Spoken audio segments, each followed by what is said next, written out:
திரு தயாநிதி மாறன் அவர்கள் இது முதல் முறை அல்ல, கடந்த பல்வேறு முறை கூட மரியாதைக்குரிய திருமதி நிர்மலா சீதாராமன் அவர்களை பற்றி குறிப்பிடுகின்ற பொழுது பிராமணர்கள் பேசுகின்ற பாஷையிலே குறிப்பிட்டு கேலி பேசுவது, அவர்கள் பயன்படுத்துகின்ற அந்த வார்த்தைகளை பயன்படுத்துவதன் காரணமாக அதை வேறு மாதிரி ஒரு தரம் தாழ்ந்த விமர்சனமாக செய்து கொண்டு வருகிறார்.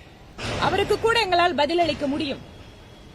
நீங்கள் திருமணம் செய்திருக்கின்ற உங்களுடைய மனைவி, அவர் எந்த பாஷை பேசுறாரு, அவங்க எந்த சமுதாயத்தை சார்ந்தவங்க அப்படிங்கிற மாதிரியான விஷயங்கள் எல்லாம் பேசினா அது நல்லா இருக்காது.